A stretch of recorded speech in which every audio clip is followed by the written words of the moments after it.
네, 고발사주 의혹의 핵심 인물 중 한 명인 손준성 대구고검 검사장의 1심 재판에서 실형이 선고됐습니다. 검찰의 선거 개입, 국기문란이란 비판이 커지고 있는데요. 한동수 전 대검 감찰부장 스튜디오에 모셨습니다. 안녕하세요. 네, 이렇게 통찰력 있고 올곧고 그러십니까? 강한 방송에 이렇게 함께할 수 있어서 기쁩니다. 그 전에 원래 판사이셨잖아요. 네, 판사 16년 하고 변호사 한 5년 7개월 하고 대검에서 감찰부장으로 2년 9개월 정도 근무하고 다시 변호사 시작한 지 한 1년 됐습니다. 그러셨군요. 1년 좀 넘었습니다. 예, 계시는 동안에 채널A 검언유착 사건 났었고, 네, 한명숙 총리 모해 위증 교사 사건과 관련해서도 감찰을 하셨었습니까? 네, 예, 그다음에 판사 사찰 문건도 있었고 고발 사주 사건, 그때 진짜 일이 많았군요. 네, 아주 특별한 검찰총장이 재직했고요. 저 역시 그런 역사적으로 이렇게 중요한 사건의 그 현장에 있었던 것 같습니다. 예. 지금 고발 사주 사건은 1심이 판결이 났는데 징역 1년 실형, 손준성 검사장에게는 일단 실형 판결이 나왔고, 검사장에게 징역 1년 실형 판결이 나온 것도 한국의 사법사에 극히 이례적이었던 것 같습니다. 네, 무슨 뭐 뇌물 관련 이런 쪽에는 이제 나온 적이 있었는데요. 그렇죠. 네. 예. 이 재판에 이제 증인 출석도 하셨는데 네. 어떤 증언을 하셨어요? 그게 세 가지인데요. 하나는 손준성 수사정보정책관이 그 고발장을 작성 전달하였다는 점, 또 하나 윤석열 총장의 승인을 받고 고발장이 외부로 나갔을 가능성이 있다. 또 한동훈 검사가 이 행위에 공모했을 가능성이 있다. 이 세 가지 점에 대해서 그 진술을 하였고요. 또 관련되는 진술서, 뭐 의견서라고도 표현하시는데 그 진술서를 제출하였고요. 네, 그렇습니다. 그러니까 감찰부장으로 계시면서 취득한 어떤 증거 자료들에 바탕을 해서 진술하신 거군요. 저는 이제 대검 내부에서 제가 뭐 검찰의 심장부라고도 표현하는데 내부 의사결정 과정들을 제가 그 경험을 했고요. 그러네요. 그리고 또 이 고발 사주 사건 관련해서는 그 공익신고자인 조성은 그 제보자를 실제 제가 영상 녹화를 제가 조사자로서 좀 진행을 했고요. 또 관련 그 대검 내에서 정보통신과 등을 위해서 이제 그 메신저 자료 등 내지는 뭐 판결문 검색, 로그인 흔적들, 또 뭐 법조인 대관 이런 부분들에 대해서 전체적인 아주 기본 골격이 되는 물적 증거 조사도 제가 알았기 때문에 그 처리 과정도 제가 경험했기 때문에 비교적 뭐 사건의 실제 신빙성 높은 정확한 진술을 할 수 있었습니다. 이번 판결에 어떻게 보면 요체가 되는 증언들을 많이 하신 거네요. 네.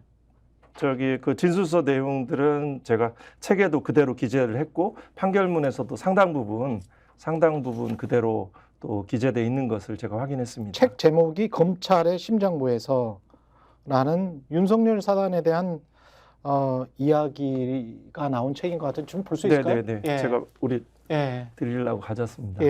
검찰의 심장부에서 검사 동일체부터 시작해서 검찰 수사를 믿을 수 있을까? 깡패 소굴이라는 표현도 나와 있네요. 네, 제가 나오니까 어느 분이 깡패 소굴 같은 데서 어떻게 한 년씩이나 견디셨어요. 이렇게 저한테 위로 겸 내지는 평가 내지는 격려 겸 이런 실제 말을 제가 들었습니다. 이게 윤석열 총장이 승인을 받고 했을 것 같다라고 증언을 하셨다고 했는데 그 이유는 뭔가요? 그 근거가 있겠죠? 사실 이 검찰에 검사로서 내지는 대검에 조금이라도 근무해 본 사람이라면 이 검찰총장을 승인을 받고 나가지 않은 지시 내지는 승인 없이 손준성 검사가 이렇게 위험한 일을 할 하등의 이유가 없다. 그 내에서 이제 고발장 내에 이제 그 윤석열과 그 부부, 그 부인 김건희 또 한동훈 검사가 피해자로 적시가 돼 있지 않습니까? 수사정보정책관은 뭐 직제상으로는 대검 차장검사 밑에 있지만 이 직보하는 관계거든요. 매일 아침에 대검 부장들보다 앞서서 매일 아침에? 네, 매일 아침에 뭐 대검 부장들 중에서 특별히 이제 반부패부장이나 공공수사부장이나 형사부장 아주 특별한 언론에 나오는 네. 이런 부장들 그 전에 그 앞에서 이제 대변인하고 수사정보정책관을 매일 직보하는 이런 체계로 그렇군요. 고부체가 운영돼 있습니다. 예. 그래서 그런데 매일 이 수사정보정책관이 총장의 눈과 귀이고 실제 이 시기에서는 머리 역할도 좀 했습니다. 어떤 로펌 변호사처럼 이렇게 역할을 했기 때문에 이 과정에 대해서 이런 위험한 일을 혼자 독자적인 판단해서 임의로 작성해서 더군다나 정당에 이렇게 고발장을 접수했을 리는 정말 그 가능성은 제로에 가깝다고 이렇게 봅니다. 그렇군요. 저의 뭐 생각입니다. 예. 저는 그렇게 네, 이거는 만약에 근데 그 윤석열의 승인을 받았을 수 있다. 이게 지금 2심이랄지 대법이랄지 이 정부 안에서 이 사건이 해결이 돼버린다면 이런 것까지는 안 밝혀지겠죠. 어떻게 보십니까? 일단 이 사건에 대한 관할에서 이제 공직선거법 위반 부분은 이제 검찰의 관할이 있고요. 예. 현재의 이제 검찰청법에 정한 이제 그 관할들, 예. 공직선거법 위반 부분들은 이제 검찰에 있고 내지는 직권남용이라든가 직무유기, 예. 직무 관련 범죄들은 이제 공수처에 있죠. 만약에 이제 검찰에서 이런 부분들이 이제 수사가 이루어진다면 공선법 위반으로 간다면은 예. 이걸 이제 특수나 공안 쪽에서 담당할 수 있겠는데요. 이 부분은 그 윤석열 총장 한동훈 검사와 상당히 이 직무상 근무 연들이 있어서 예. 상당히 공정한 수사들을 좀 기대하기가 어렵죠. 예를 들어서 뭐 그건 우리 국민들이 지켜봤죠. 김학의 사건이라든가 그렇죠. 최근에 뭐 이정석 검사 사건들의 감찰과 수사가 어떻게 진행되는지 알려지는 바가 없죠. 최근에 뭐 그 가슴 아프게 그 돌아가신 그 세계적인 배우였죠.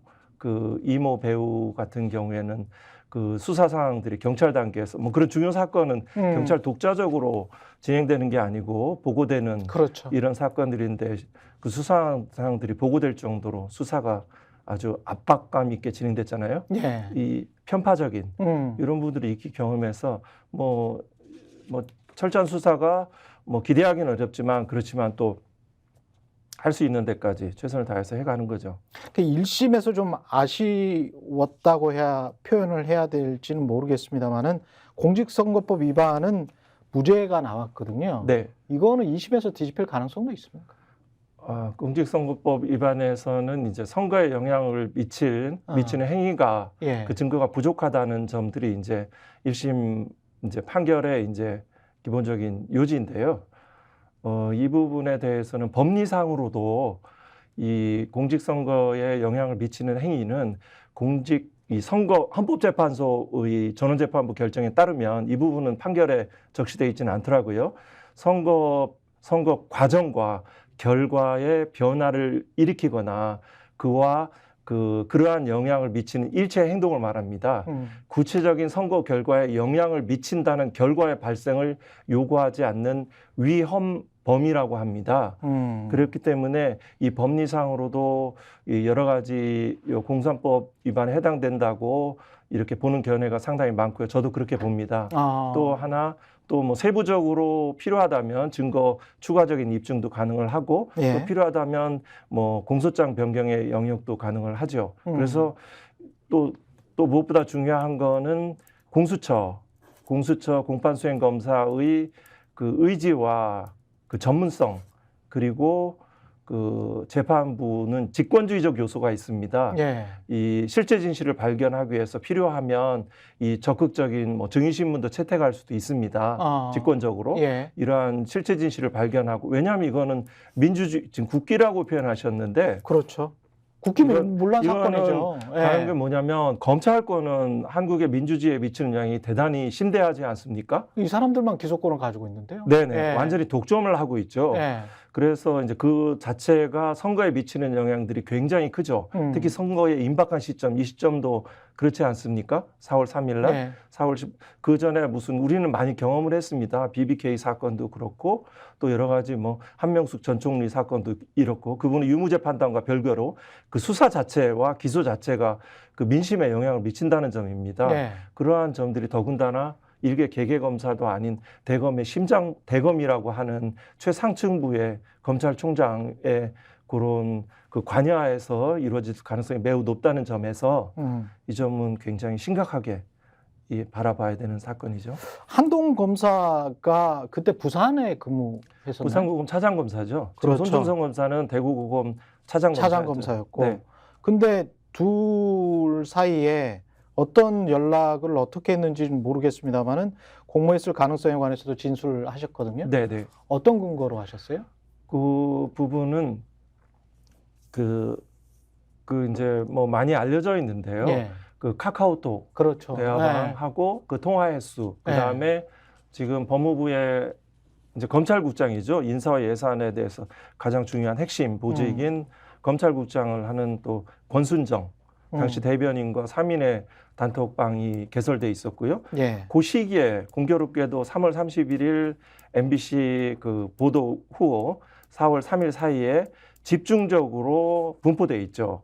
그런 통화들이 뭐 상상할 수 있습니까? 하루에 수십 회를 전화를 주고받는다는 것이 수십 회 하루에 이 집중적으로 상상하기가 어렵죠. 이런 것들은 무슨 주식 관련해서 거래를 한다면 가능성이 있겠죠. 그렇죠. 뭐 제가 모 사건도 알고는 있는데 뭐 이 건과 관련되는 건 아니고요.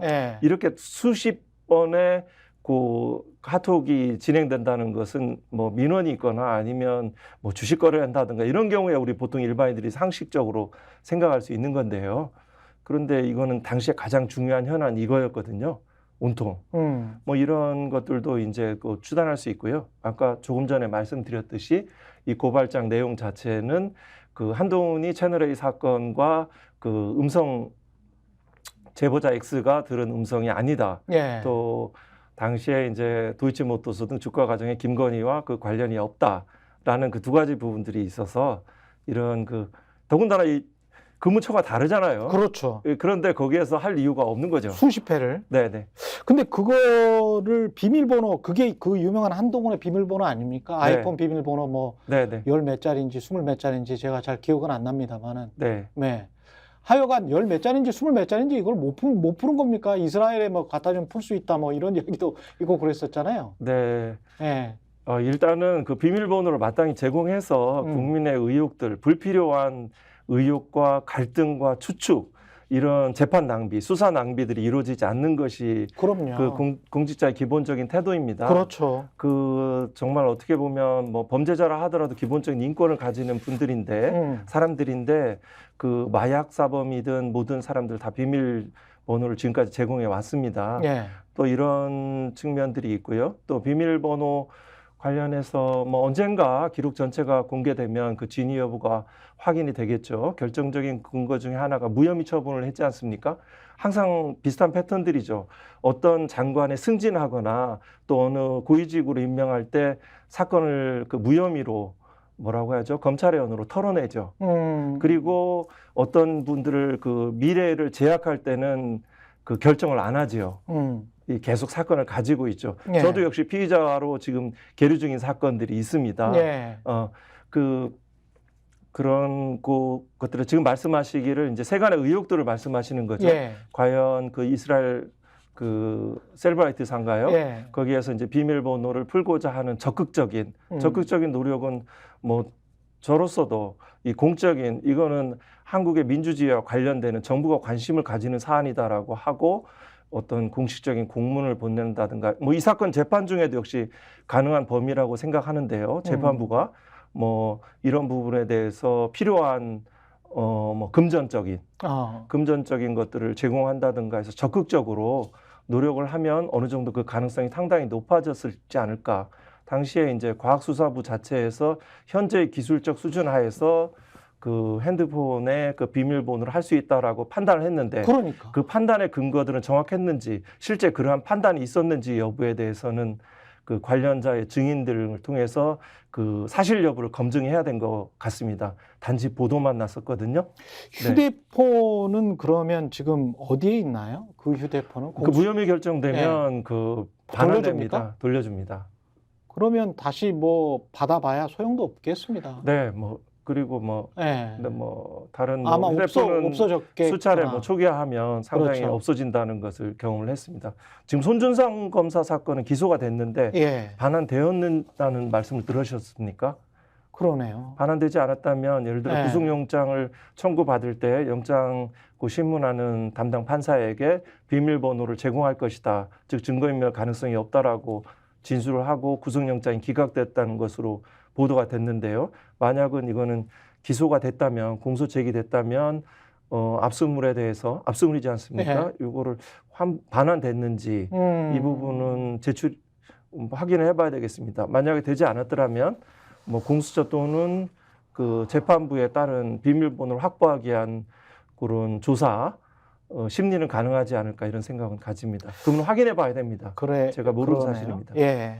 그럼 이 정부 하에서 이 검찰의 지금과 같은 스탠스란다면 이 정부가 이렇게 계속되는데 검찰의 스탠스가 계속 이렇게 앞으로도 3년 동안 이렇게 계속된다면 혹시 관련이 있을지도 모르는 윤석열 당시 검찰총장이나 이런 사람들은 빠져나갈 수도 있겠네요.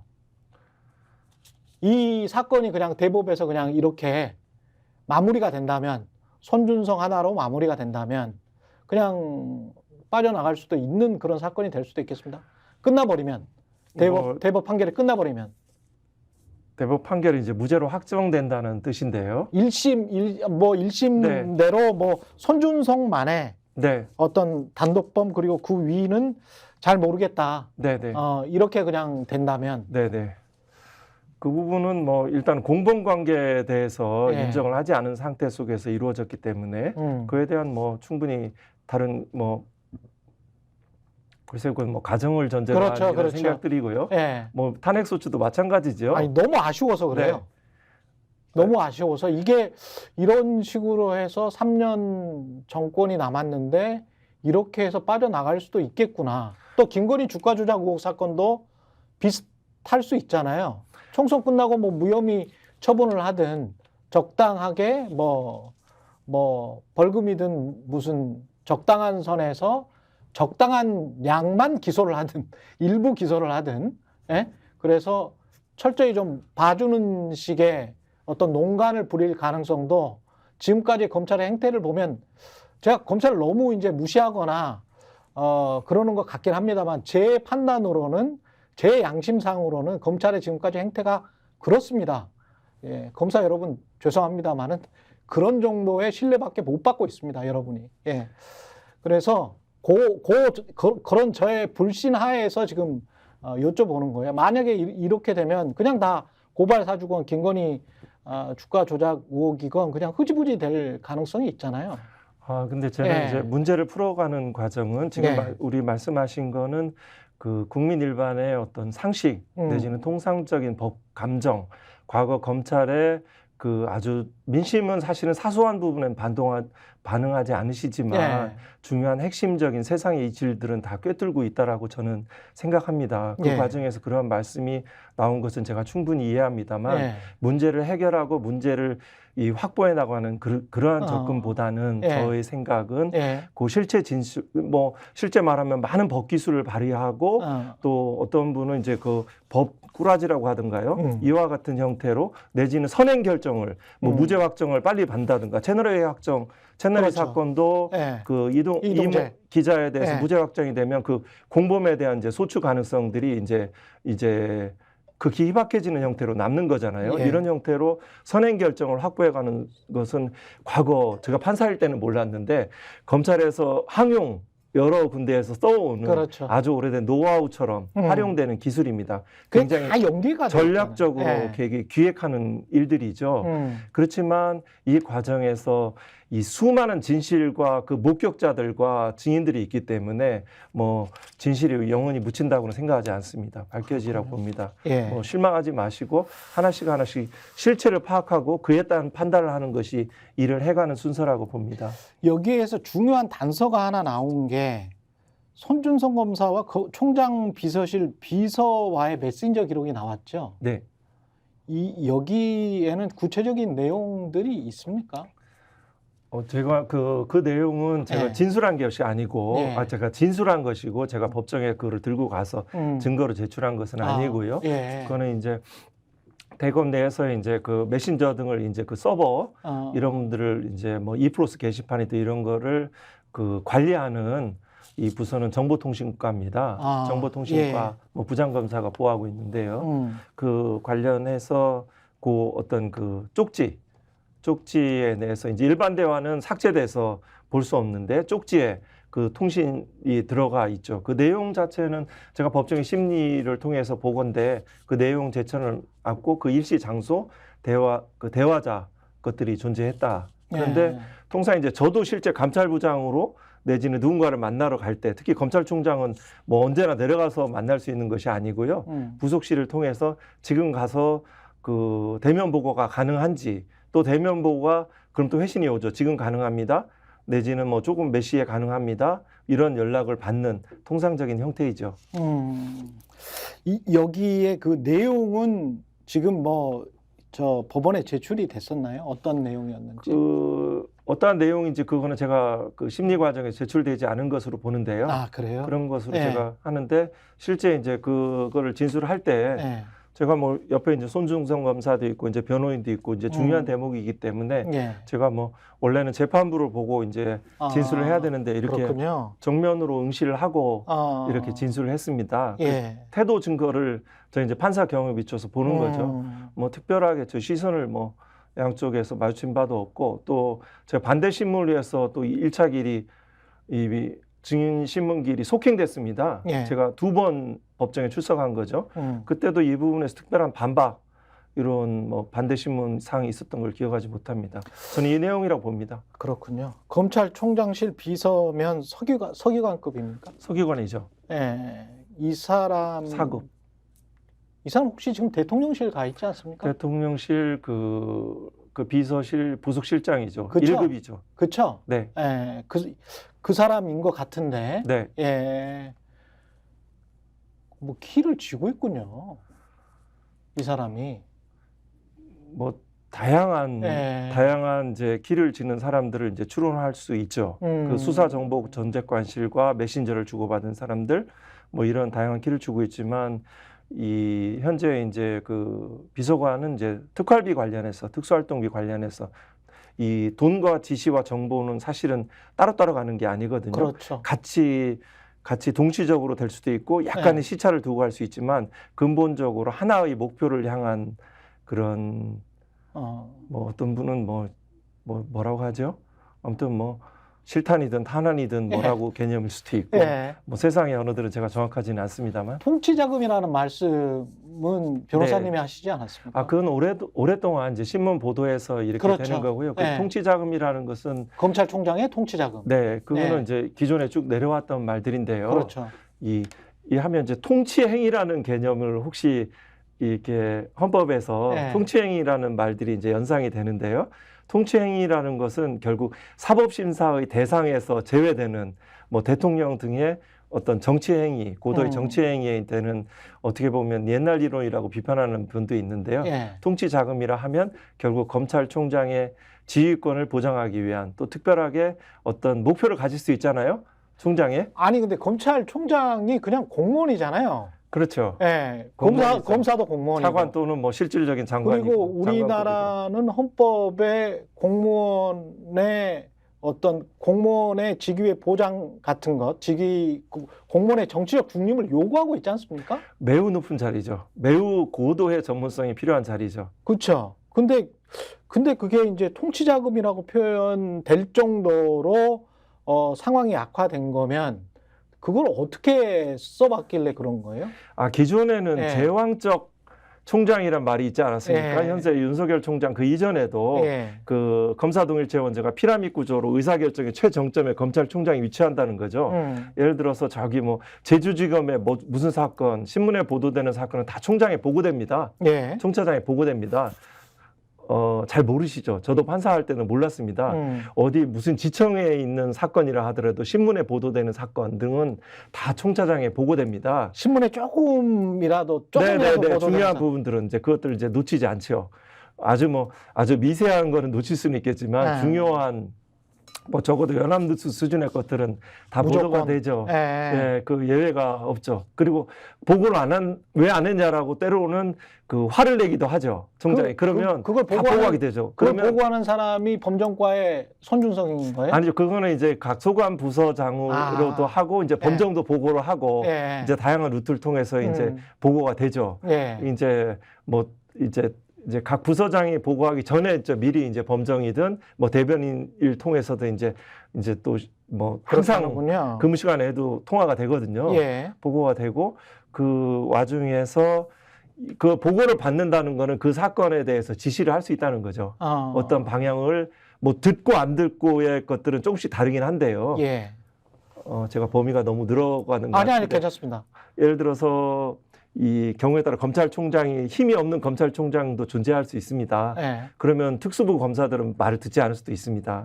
근데 특수부의 출신에 이제 검찰총장이면 특수부 검사들은 말을 듣죠. 뭐 여러 가지 실질적인 그렇겠습니다. 이 세부적인 차이들이 좀 있긴 한데요. 예. 대체로는 요 제왕적인 검찰총장으로서의 그런 왕과 유사한 검찰 조직 내에서의 제왕적 개념으로 통치 자금을 하고 과거에 쓰였던 것 같고요. 현재에서 윤석열 검찰총장에서의 통치 자금으로 국민들이 어느 기자가 그렇게 보도한다면 그거는 어떤 그러한 전통적인 의미의 내지는 낡은 개념으로서의 통치 자금 플러스뿐만 아니라 결국은 대통령이 되셨잖아요. 예. 대권과 관련된 그 형태 그와 같이 연관시켜서 생각해서 그러한 그 표현들이 나왔셨다라고 이렇게 생각을 합니다.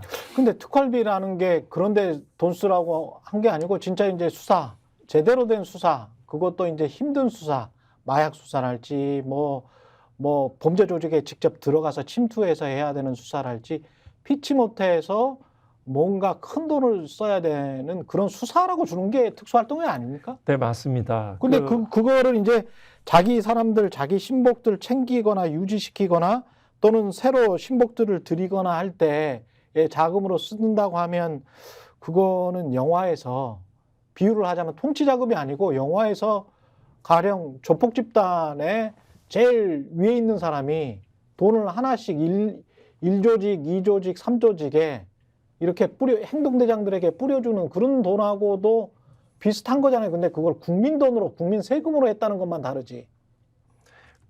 네, 맞습니다. 예. 그 어떤 그 순수한 그 법감정 내지는 무엇이 올바른 잣대들을 정확히 표현해 주신 것 같습니다. 예. 그 지점을 공직자는 놓쳐서는 안 될 것 같고요. 예. 예를 들어서 그 특활비 집행의 그 직접성과 제가 노골성을 경험을 했습니다. 예를 들어서 어떤 사람에게 대검 연구관에 주던 특활비를 그 중단하고 그 돈을 동기가 주류인 23기가 주류인 고검장한테 500만 원씩 이렇게 배포하는 이런 노골성들은 정말 체면을 생각해서라도 하기 어려운 일들인데 그러한 일들이 윤석열 검찰총장 시절에 이루어졌죠. 그 집행의 그 직접성과 노골성들이 있고 그 관련해서 그 영역들은 그 통치행위도 역시 같은 개념인 거죠. 사법심사, 이 감사의 대상으로부터 벗어나 있는 그 들여다보지 못하는 캐비넷에서 결국 총장과 비서 그 서기관 그 둘 사이에서 집행되는 아주 전폭적인 자유재량보다 더 심한 경우에 따라서 자의적인 집행이 이루어지는지조차도 확인하기 어려운 그런 거죠. 그 액수 자체가 크지 않습니까? 올해 예산만 해도 그럼요. 80억 중에서도 불과 10%가 감액됐고요.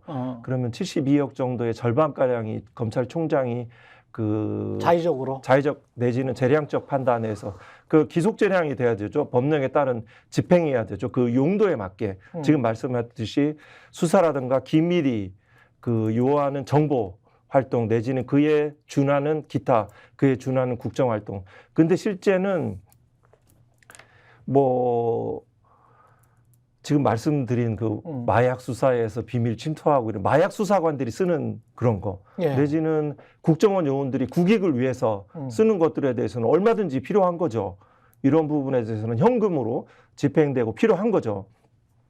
근데 과연 그 현재 직접 수사 범위가 상당히 축소되었고 현재 그 직접 수사 관련들을 수사하지 않고 뭐 송치하는 사건들이 뭐 줄인 일반 형사부도 있고요.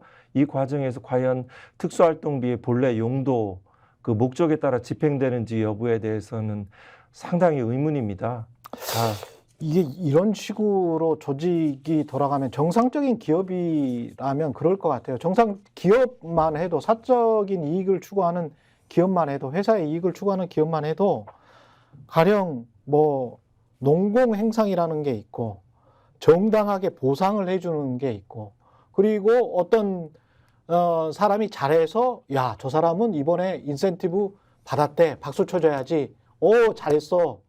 이래야 이제 조직이 이제 건강하게 돌아가지 않습니까? 근데 네. 이제 이렇게 돼버리면 조직이 줄서기를 하든지 아니면은 모를 리가 없거든요, 검사들이. 네. 어떤 사람이 500만 원 받고 1000만 원 받은 거를 그래서 그 조직에서 뭐 수사관들이랄지 다 함께 뭐 행정 보는 분들까지 다 가가지고 고기를 뭐 매일 먹고 뭐 이러면 모를 리가 없거든요, 다른 부서에서. 네네. 그러면 다른 부서들의 사기가 저하될 것이고 조직이 와야 될 것이고 그 다음에 일이 제대로 처리가 안 될 것이고 그러면 줄서기한 특정 충성파들만 가지고 몇 명만 가지고 검찰이 운영이 된다면 우리가 내는 세금은 그 사람들한테만 가고 그 사람들은 또 다른 어떤 사적 이익 줄서기를 통해서 승진 그리고 뭐 윤석열 대통령 같은 경우는 본인의 정치적 출세 이걸 위해서 국민 세금이 동원된 거잖아요. 결과적으로 보면. 네. 이걸 이렇게 가만 놔둬도 되는 겁니까? 네, 조금 시간을 주신다면 네. 조금 심층적으로 이렇게 말씀을 뭐 제가 뭐, 네. 아니요, 정확하지는 않을 수 있는데요. 일단은 이 특활비를 받으면 수사를 빨리 해야지, 신속하게 처리를 해야지, 성과를 내야지. 이거를 금방 알아듣습니다. 검찰과 검찰에 얻는 뭐 직원들은 정보를 읽어내고 그럼요. 이런 것들은 굉장히 뛰어납니다. 상상하기 이렇게 잘 쉽게 생각할 수. 뭐 1대1 관계에서도 어떤 헤게모니 내지는 상대방의 어떤 이런 분들의 그 개인적인 능력들이 뛰어납니다. 오랫동안 했으니까요. 그렇죠. 그러면 이 특활비를 어느 특정 사건의 수사팀 내지는 누구에게 지급되면 그 사람은 이런 수사의 성과와 방향과 속도에 대해서 신호를 받습니다. 그리고 여기에 대해서 뭐 검사들은 이런 표현을 쓰는데 몸을 갈아 넣거나 내지는 뭐를 뼈를 갈아 넣거나 여기에 대해서 전심 전력을 다하게 되면 다음 인사에서 좋은 자리로 갈 거라는 그런 것을 당연히 받아들입니다. 성과를 내고. 그러면 요거는 돈이 집행되는 것이 아니고 그것을 더 플러스 내가 다음 인사에서 좋은 자리를 받겠다는 이것들이 이제 충성 경쟁이라고 굉장히 불편해하는 용어이긴 하지만 뭐 객관적으로 존재하는 걸 어떻게 합니까? 이런 충성 경쟁들을 왜냐하면 이 상당히 그 검찰 조직 내에서는 승진에 대한 욕구들이 굉장히 그런 것들이 굉장히 강한 것 같아요. 예를 들어서 뭐 그 해병대 관련해서 저는 별을 달면 이렇게 이 승진 진급에 대한 욕구들이 굉장히 크거든요. 제가 이제 군에서 대위제대 했는데요. 그런 것들이 실제 군내에서 이 진급에 대한 욕구들은 그 열망들은 굉장히 강합니다. 또 이거 군대와 유사한 조직 검찰 내에서도 그 승진에 대한 요직, 좋은 자리, 법무부, 중앙지검, 대검의 정책부서로 가고자 하는 요직, 차장검사, 검사장으로 승진하고자 하는 것들이 굉장히 강하고요. 그러니까 검찰 조직 내에 있을 때는 그걸 하기 위한 것들이 있고요. 여기에서 일반 형사 검사들의 뭐 물론 뭐 밤을 새거나 뭐 이런 경우들은 제가 뭐 그 고충들은 알지만 상대적으로 뭐 그닥 그렇게 과장해서 얘기할 정도는 아닌 것 같고요.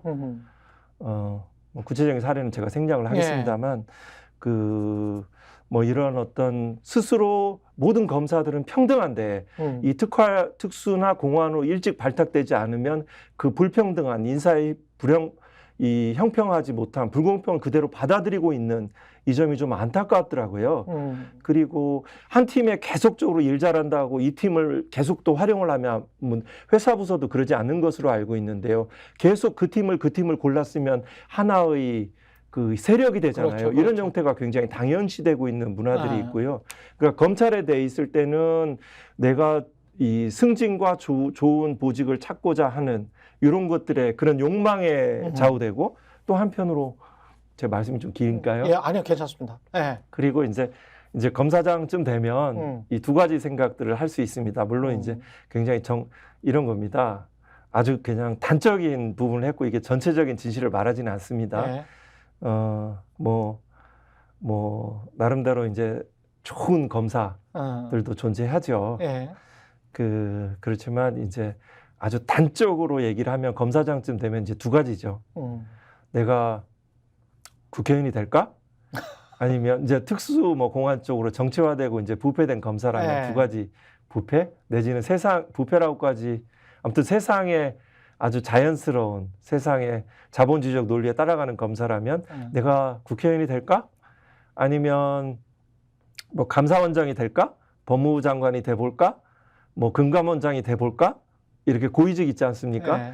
내지는 그게 안 되면은 정관 특혜를 받아서 돈을 벌어볼까? 이 두 가지. 그렇기 때문에 이거는 결국은 검사의 어떤 특권이죠. 이익을 받는 거죠. 그래서 검사가 바로 이제 그렇게 되면 내가 정치인으로 간다면 어떻게 하겠습니까? 왜 안 좋냐면 자기 본인을 직무를 처리할 때, 언론에 보도되는 중요한 사건을 처리할 때 정치적인 판단을 하게 되죠. 속으로 염두에 두고. 네, 속으로 염두에 두고. 그러면 그쪽에 이제 그 당의 공천을 받거나 출마를 할 수가 있죠. 이러면 이 수사의 공정, 실제적 진실과 어긋내는 판단을 하죠. 그렇죠. 기소권 자체가 얼마나 엄청난 권한인지 실감을 조금 더 깊게 해보실 필요가 있습니다. 기소하는 것 자체만 지금 수사 기소 가지고 막 그렇죠. 이렇게 온통 온 검찰 조직이 근무 시간에 그 논리를 개발해서 결국 여론을 선점해 가면서 여론에 영향을 미쳐서 결국 검찰청법 개정을 실질적으로 좌절됐잖아요. 예. 등이라고 해서. 예. 그때 과정도 제가 현장에서 좀 그 과정들을 목격했는데요. 제가 다 한다는 건 아니고 이제 중요한 그 지점들에 대해서 생각하게 됐습니다만 그럴 정도인데 제가 조금 더 어느 지점으로 더 이어갈까요? 아닙니다. 제가 너무 한정된 시간에 많은 욕심을 내는 것 같습니다. 아니, 방금 말씀하시는 거 듣다가 저는 그런 생각을 했어요. 그러니까 집중적으로 위쪽의 어떤 의향을 충분히 알고 집중하는 수사가 있을 거고, 그리고 그렇지 않은 수사가 있을 거고, 또는 내사 단계에서 이미 위에 검찰총장이랄지 검사장이랄지 당장 자신이 맡고 있는 부장검사랄지 이런 사람들의 우중이 들어갈 것 같거든요. 내사 단계라는 거는 이제 기소 전이기 때문에 기소를 할 사건인가 아니면 입건 전이죠. 예, 입건 캐비넷 안에 그냥 넣어버릴 것인가. 예, 캐비넷 안에 넣었다가 대충 한번 쓱 봤다가 어떤 거는 어떤 식으로 아이템이 되겠다. 그렇지만 지금은 하지 말래니까 일단은 넣어둬라고 하는 사건이 있을 거고, 거기에 상당히 많은 정치적인 판단이 있을 것 같아서, 특히 이제 구체적으로 예를 들자면 이른바 조국 사태, 그리고 이재명과 관련된 굉장히 별건의 수사를 한 것 같거든요. 처음에는 조국 장관과 관련해서도 그 사모펀드 관련해서 정치적으로 이거를 대선 자금으로 활용하네, 중앙일보가 그런 엉뚱한 보도를 해서 오보를 하고, 김경률 씨도 이상한 억측을 하고 이런 식으로 해서 이게 커졌잖아요. 그러다가 이제 입시 사정방해 이쪽으로 갔지 않습니까? 예. 이재명과 관련해서도 이재명 당대표도 핵심은 대장동이었잖아요. 대장동 그분이 이재명이다. 그랬다가 나중에 최근까지도 무슨 427억 저수지 이야기 나왔다가 전부 다 쏙 들어가고, 각종 무슨 백현동이네, 무슨 변호사법 위반이네, 허위사실 유포네, 위증이네, 어떻게 보면 이제 대장동이라는 큰 사건보다도 일반 시청자들이 보기에는 정말 마이너한 사건으로 가는데 그걸 또 굉장히 또 부풀려서 또 이야기를 한단 말이죠. 그리고 이 책에도 말씀하셨지만 쿠데타와 조선일보 이렇게 말씀하셨는데 그걸 또 언론이 엄청나게 큰 사건처럼 또 부각을 해줘요. 네. 검언유착. 예. 그런데 비슷하게 갈 수도 있었을 것 같은 한동훈 딸의 경우랄지, 제가 굉장히 좀 큰 사건이라고 보고 있는 김건희의 주가 조작 의혹 사건이랄지, 이런 거는 또 상당성이나 형평성 면에서 전혀 뭐 어떤 이게 무슨 견줘볼 가치도 없을 만큼 너무 차이가 나는 보도, 너무 차이가 나는 수사 행태를 보이고 있기 때문에 도대체 이 사람들이 법이나 원칙이나 상식에 맞는 어떤 양심에 맞는 짓을 하고 있는 건가, 그런 생각도 들고요. 예. 네, 이 사건이 이제 이 프로그램의 이제 그 제목이 이제 정치 본색인데요. 예. 그리고 또 이제 올곧고 이제 강하신 우리 진행자님의 예. 말씀이신데요. 예. 일단 저는 뭐 그 지금 등장한 이제 무슨 지금 야당 대표 예. 뭐 이런 또 그런 구체적인 사건보다는 또 이 점에 대해서 한번 말씀드리고 싶어요. 정책 중립이 필요하죠. 그리고 공정해야 되죠. 사심이 없어야 되죠. 그리고 적어도 검찰총장은 이 특수활동비에 대해서 법무부 장관은 지우지 말고, 사건이 완결돼서 기밀성이 사라졌다면 지우지 말고 공개해야 되죠. 나의 수사의 과정과 결과들이 재판이 종결되거나 필요한 시점이 되면 그것들을 공개를, 투명하게 공개를 해야 되죠. 그래야지, 그리고 그 결과에 대해서 책임이 국민의 감시가 거기에 따르게 되는 거죠. 예. 그러한 과정들이 있고, 이 과정에 대해서 이런 권한들을 행사할 수 있는 자의적인 행사, 어떤 사건은 수사를 진행하지 않고 캐비넷에 묵어두는 거, 이거는 사실 명시적인 지시가 없어도 그냥 압니다. 피의자와 사건을 보면 예. 일선의 검사들은 압니다. 예. 그렇겠죠. 네, 압니다. 그렇겠죠. 그리고 예. 뭐 이게 국민들이 생각하시는 것보다 훨씬 더 잘합니다. 예. 그리고 또 만약에 어떤 사건, 예를 들어서 뭐 원전 사건도 그렇고요. 또 원전 사건, 이제 대전지검으로 내려간 사건, 예. 또 그 유시민 이사장 서부지검에서 뭐 누구죠? 현재 이제 다 그 처리한 검사가 누군지 보면 알 수 있어요. 차장 검사로 재직하고 있죠. 누구한테 보느냐를 보면 알 수 있어요. 지검장이 누구고, 그 부장이 누구고, 차장이 누군지를 보면 알 수 있어요. 그러면 이 사건이 또 어떻게 처리가 될 것이다도 그 알 수 다음에 있네요. 지금 이정석 검사한테 지금 또 김학의 동영상 사건이 갔죠. 예. 그래서 이제 뭐 탄핵 소추 의결된 사건. 그러니까 뭐냐면 이 부분을 말씀드리고 싶어요. 채널A 사건과 고발 사주 사건에 대해서 그때 한동훈 검사가 이런 말을 했어요. 그 녹취록으로 보도가 됐죠. 근데 뭐 정확한 워딩은 틀릴 수 있어요. 제가 뭐 이거 보고하는 건 아니니까요. 네. 저의 뭐 기억에 따라서 하는 거죠. 뭐라도 하나 걸리면 되지. 그리고 범정에 뭐 암흑의 친구는 믿을 만한 친구야. 범정에 연결해 줄 수 있어. 이거는 정식 루트이기 때문에 법적으로 문제될 게 없어. 이 말들은, 이거는 저는 이제 그럼 범정에 연결해서 검사 배당을 한다는 거예요? 아니죠. 일단은 구체적인 이제 검사들의 이런 거는 있습니다.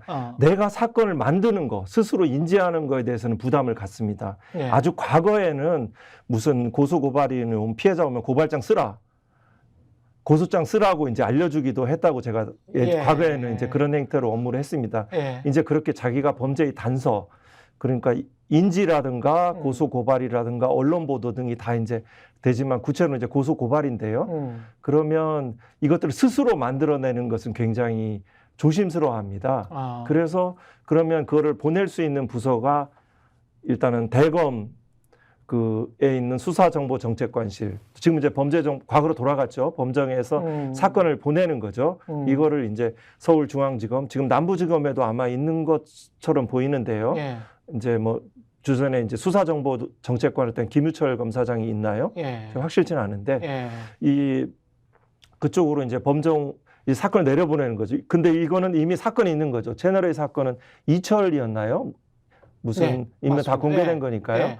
그 과정에 현재 사건이 있잖아요. 그렇죠. 이러면 추가적인 관련 사건으로 더 보낼 수 있는 거잖아요. 이미 사건이 이런 정보를 하면 그 대검을 통해서 인지를 통해서 보내면 되는 거죠. 이 네. 고발사주 사건도 만약에 만약에 이제 그 정당에서 그 뜻한 바대로 대검으로 공공수사부장으로 왔다.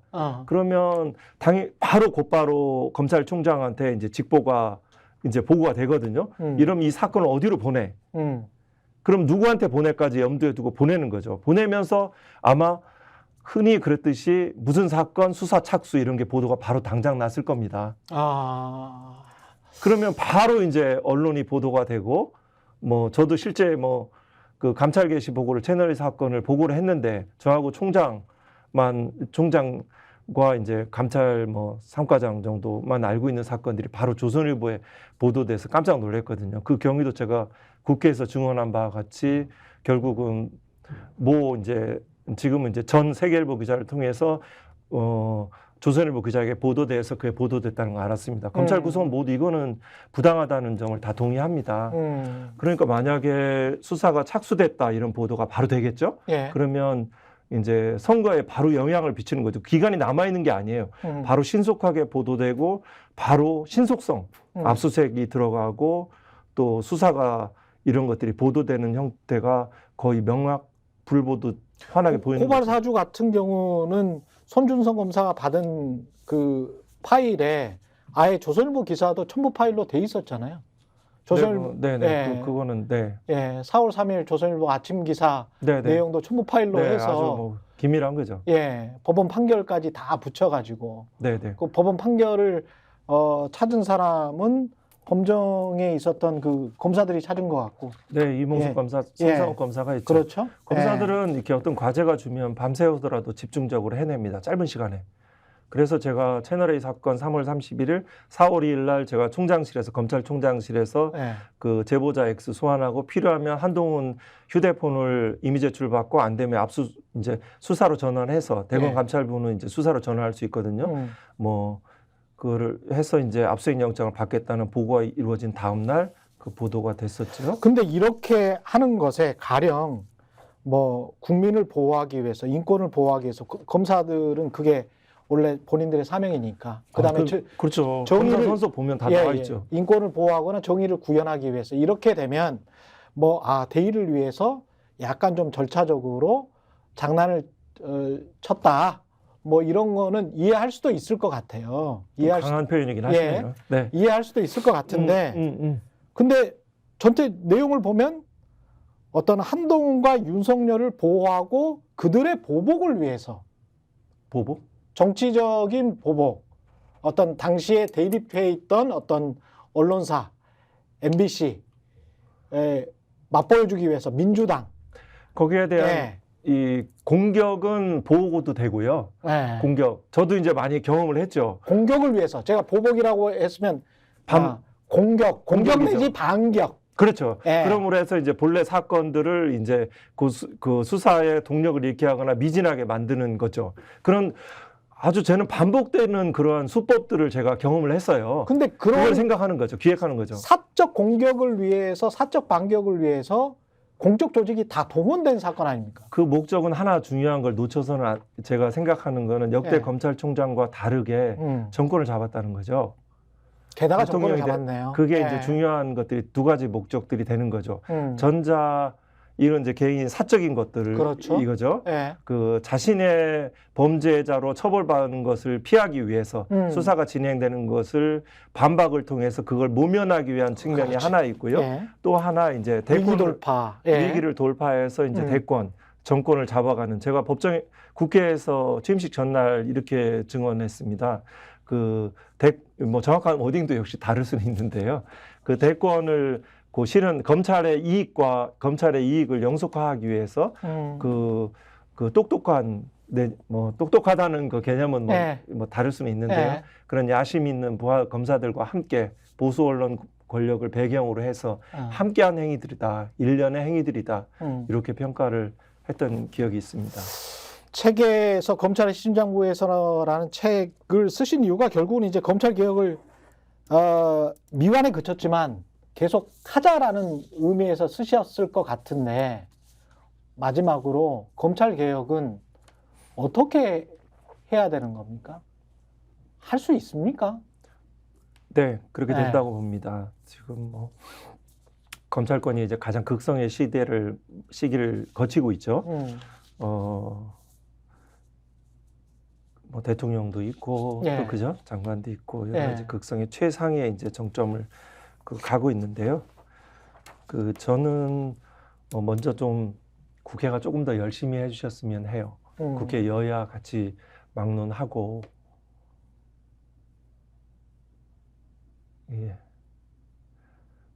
어렵게 사는 국민들 걱정하지 않으시도록 지금 세상의 세계의 속도들은 빠르게 가고 있는데 그럼요. 어디선 전쟁도 일어나고 어디서는 무슨 여러 가지 과학기술들이 굉장히 빠른 속도로 진행하고 세계 시장에서의 경제적 점유율 이런 국격의 위상도 달라지고 있는 사태에 대해서 검찰이 우리나라 사회경제 발전에 장애가 되면 안 되잖아요. 세비 많이 받으시잖아요. 보좌관도 있으시잖아요. 조금 더 열심히 헌신적으로 쇄신하셨으면 좋겠고요. 왜냐하면 검찰개혁 과제가 거기에 관련돼 있기 때문입니다. 제가 잠깐 더 말씀을 드리면 수사와 기소가 분리돼야 되죠. 당연합니다. 그러면 이 과정은 중대범죄수사청으로 하나의 설립이 돼 있는 거죠. 그거는 과거에 여야가 같이 합의했던 사항이에요. 같이 서명을 했었어요. 그 중대범죄수사청으로 가면 결국은 거기에 이제 이른바 이제 범죄 대응 역량의 총량 내지는 뭐 전문성이 있는 검사와 수사관. 사실 전문성은 검사보다는 수사관들에 있습니다. 그 사람들이 그분들이 다 뭐 거래 정보, 휴대폰, 포렌식 결과 다 분석해서 심지어는 판결까지 수사보고 형태로 분석해 줍니다. 전문성이 있는 분들 상당히 가자면 갑니다. 다 어떤 대우나 이런 문제만 또 적절하게 좀 맞춰지면 이래서 중대범죄 수사청으로 기소권 없는 그쪽으로 가는 거죠. 수사와 기소가 분리돼야 되고요. 그리고 기소권 자체만으로도 막강합니다. 조금 전에 말씀하셨듯이 사건 처리 안 할 수 있거든요. 불기소할 수 있거든요. 아예 수사를 안 할 수도 있고 불기소할 수도 있습니다. 불기소하기에 비교적 용이합니다. 피해자의 변명에 부합되는 증거만 수집하면 됩니다. 이 사건 고발사주 사건의 피의자인 한동훈 아마 윤석열 그때도 거기도 피의자였었죠. 소환 안 했지 않습니까? 출석 요구 안 하고 조사 안 했지 않습니까? 압수수색 하지 휴대폰 안 받지 않았습니까? 권순정 중요 참고인들 권순정 뭐 비서 다 소환하지 않았지 않습니까? 출석 요구 안 했지 않습니까? 기본적인 의지들과 이런 수사가 미진한 거죠. 그런 것들을 하지 않는 것을 일단 그 권한들을 할 수 있는 거는 저는 감찰 기능들이 중요하다라고 봐요. 제가 거기에서 이제 3년 가까이 경험한 거는 검찰총장, 검찰 대검 내에 대검 감찰관 있으면 못한다. 그래서 그 인력도 다 검사들이고요. 다 저 혼자만으로는 할 수 없다. 그러면 이거는 검찰총장의 지휘권부터 벗어난 독립된 기관으로 돼야 되고 감찰의 과정과 결과는 공개되어야 한다. 이것은 뭐 유럽에서 아주 가장 일반적으로 받아들이고 있는 견해입니다. 미국도 그러하고요. 또 영국도 그러하고 이런 세례들이 필요하고요. 또 하나는 이 검사가 국회의원 등으로 정책 중립을 지켜야 합니다. 국회의원으로 바로 가거나 가는 거에 대해서도 기본적으로 원칙의 문제로서는 그래서는 안 된다라고 봅니다. 왜냐하면 그 검찰 수사가 기소가 왜곡됩니다. 그걸 염두에 두고 뭐 판사도 마찬가지입니다. 판결을 하고 어느 피고인이었던 뭐 무슨 사건에 기업이 취직하면 안 되죠. 뭐 판사는 그 부분이 좀 엷긴 한데요. 뭐 또 무엇을 바라고 재판을 하면 안 되죠. 무엇이 되고자 하는 생각으로 재판을 하면 안 되는 거죠. 그런 문제들이 하나 중요한 축이고요. 또 여전히 정관특혜 정관 특혜 이익을 받는 구조들이 돼야 되죠. 이거는 결국은 다 수사 기소 분리로 이루어지고 독립된 감찰 기구와 공개적인 그 감찰 과정과 결과를 공개하는 것으로 돼야 된다라고 하고요. 이 관련해서 특수활동비 왜 10%밖에 감액 못합니까? 법사위원들, 검찰 출신 위원들이 있어서 그럽니까? 본인들 과거에 써서 그렇습니까? 이 특수활동비 혈세입니다. 본래대로 용도대로 집행되도록 하고 카드로 전환해야 됩니다. 카드로 전환 쓸 수 있습니다. 다 회식비 잘했다고 경력금으로 쓰면 어떻게 합니까? 상당 부분. 그렇죠. 뭐 제가 말씀드릴 수 없는 정말 확인되지 않은 많은 진짜 선정적인 정말 상상하기 어려운 보도 그런 소문도 들었는데요. 행태들. 네네 여러 가지 뭐 이런 측면들이 있고 구체적으로는 또 사람의 문제입니다. 지금까지 제도의 문제이고 서초동 술집들이 다 그런 걸로 유지하는 거 아니에요 혹시? 음식점과 근데 그 부분으로 제가 뭐 화제하고 싶지는 않고요. 뭐 그 사람의 문제도 역시 검찰총장이 말씀드린 대로 예를 들어서 이런 특활비 영수증 관련해서 현금 수령증을 지우지 않은 누구한테 언제 주었는지 지우지 않은 것들을 공개할 수 있는 당연히 할 수 있는 검찰총장이 들어와야 되죠. 그러면 정말 아주 뭐 심지어는 무슨 비검사 출신의 검사장도 마찬가지고 실질적인 일은 부장과 부부장 수석 검사들이 하거든요. 그렇죠. 그 사람들이 들어가서 수사를 변호사가 그래도 조금 낫더라고요. 제가 다 세 가지를 경험해 보니까요. 변호사들이 세상 어려운 것도 알고 경험치과 상식도 좀 있더라고요. 그런 사람들이 좀 들어가서 좀 봉사 좀 해주시고 조직 문화들도 좀 일신해주는 이런 사람의 문제. 사건도 지금처럼 대검에 들어오면 누구를 특정 찍어서 검사의 염두도 자의적인 배당을 하는 것이 아니고 그 형사소송법 기준에 따라서 내지는 전자배당을 하거나 사실 누구한테 주면 어떤 결과가 예상이 됩니다. 이런 거 하지 말고. 아니 판사들도 사실 전자배당 한 지가 전자배당 하죠. 근데 이제 10년 된 것 같은데. 네, 검사들은 이제 뭐 논리는 뭐 아직 뭐 경험이 일천한 뭐 몇몇 검사들에게 이런 어려운 사건을 맡기기 어렵다고 하는데 뭐 아주 양보하여 몇 년 정도 일을 하면 그렇죠. 충분히 처리할 수 있습니다. 요즘 전문 검사들 능력이 있습니다. 아니 그러면 5년 차 미만은 뭐 배제하고 할 수도 있는 거죠. 네, 단독 판사 뭐 법원조직법 7년부터 단독할 수 있죠. 그렇죠. 뭐 그것도 약간 또 뭐 더 낮출 수도 있는데요. 알겠습니다. 뭐 여러 가지 뭐 방대한 주제를 짧은 시간에 그래도 다른 프로에 비해서는 좀 충분히 말씀하셨어요. 더 말씀하실 거가 많을 것 같아서. 네, 책에서도 못다한 얘기들이 많고요. 다음에 한 번 더 나와서 꼭 좀 말하고 싶다고 하는 주제는 뭘까요? 혹시 부장님? 제가 지금 이렇게 말씀드린 이런 이렇게 검찰 개혁 내지는 검찰 변화의 과제들에 대한 것들도 있고요. 또 지금 예를 들어 것들이 있고 현재 나온 주제에 대해서 조금 더 심층적으로 얘기할 수는 있겠죠. 뭐 제가 출연을 약속드리는 건 아닙니다. 사실은 왜냐하면 지금 쭉 말씀을 하시다 보면 하신 것 중에서 드문드문 그 일부러 말씀을 자제하신 내용들이 있어요. 검찰의 행태랄지 메신저 기록의 내용이랄지 뭐 알고 계시는 내용들 중에서 조금이라도 더 밝히실 게 있거나 밝히실 수 있으면 조금 더 밝혀서 왜냐하면 이게 그 제대로 이 정도까지 타락했고 부패했다는 걸 구체적으로 보여주는 것과 추상적으로 검찰개혁해야 된다라고 주장하는 거는 완전히 다르거든요. 네. 국민들이나 시청자들이 느끼기에 뭐 해야지 하지만 뭐 다 그런 거 아니야 이렇게 세상 만사 다 그 정도 되는 거 아니야 뭐 이렇게 생각할 수 있는데 제가 기자 생활 뭐 저도 한 28년 했습니다만은 특히 서울 수도권 지역의 어지간한 분야들은 굉장히 많이 깨끗해졌거든요. 네네.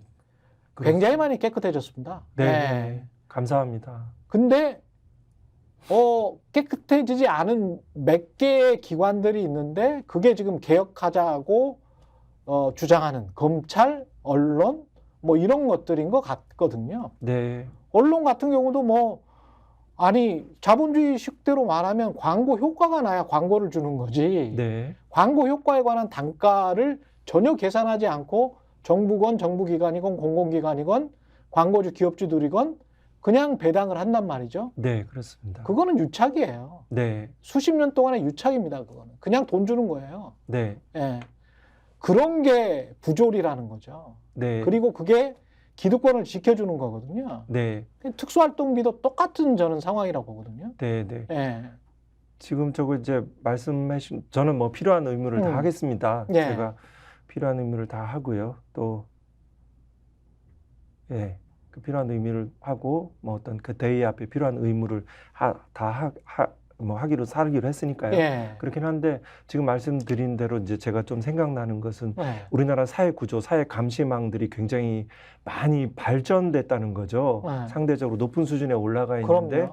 예를 들어서 제가 경험한 검찰 조직은 상대적으로 낮고 올드하고 그렇습니다. 또 그리고 거기서 만나는 피의자와 사건들은 가장 약한 처지에 있는 이제 뭐 대기업 CEO든 뭐 정치인이든가 부패 사건들 쪽에서 그 철저한 을로서 이제 무너지는 사람들을 만났는데요. 그게 사건의 전문성이 아니고 이런 것들이 아니거든요. 사건의 전부가 아니거든요. 아주 정상적인 거래 상황들, 생활 관계들에 대해서는 검사는 이 기본적으로 범죄자로 보는 시각들이 오랫동안 익숙돼 있고 어떤 적대적인 시각들을 가질기가 십상이어서 전문성도 또 쉽고 또 무엇보다 강조하고 싶은 거는 공과 사의 구분들이 없습니다. 이 채널A 사건도 그렇고 고발사주 사건도 그렇고 공과 사, 검사의 기본, 공직자의 기본에 대한 것들이 굉장히 이완돼 있고 이런 부분들이 없습니다. 특수활동도 마찬가지죠. 어떻게 내가 사건을 마땅히 월급 받고 처리하는데 돈을 왜 과외로 더 받습니까?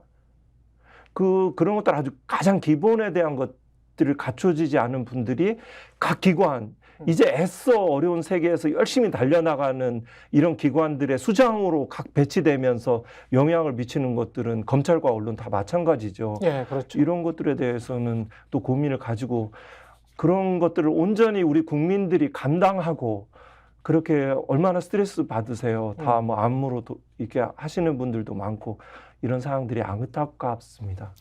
알겠습니다. 여기까지 한동수 전 대검 감찰부장이었습니다. 고맙습니다. 네, 감사합니다. 예.